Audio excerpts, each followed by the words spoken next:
reality is that the Islamic State is Islamic, very Islamic. Yes, it has attracted psychopaths and adventure seekers drawn largely from the disaffected populations of the Middle East and Europe, but the religion preached by its most ardent followers derives from coherent and even learned interpretations of Islam. And the article obviously goes on to advise us to base our strategy on countering Daesh with that understanding at its heart, and I invite you to comment on it.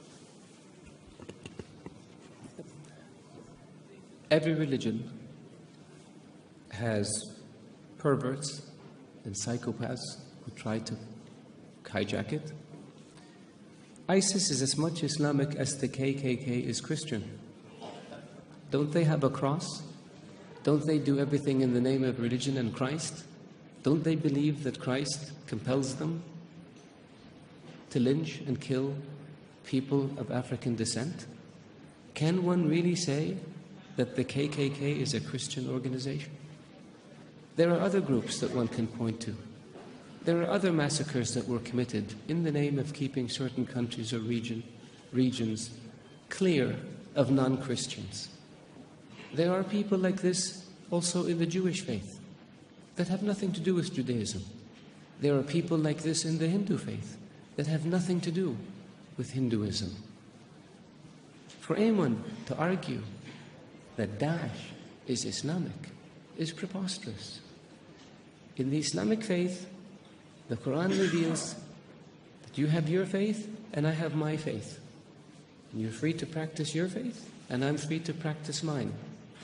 What greater sign of tolerance and acceptance do you have than this? In the Islamic faith it says, he who kills an innocent soul is as if he has killed all of humanity. And he who saves an innocent soul is as if he saved all of humanity. What better example of compassion and mercy do you have than this?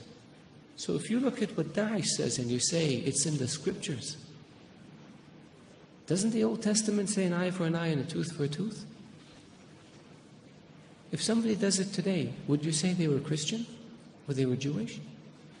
So I caution people, because it seems to have become almost novel.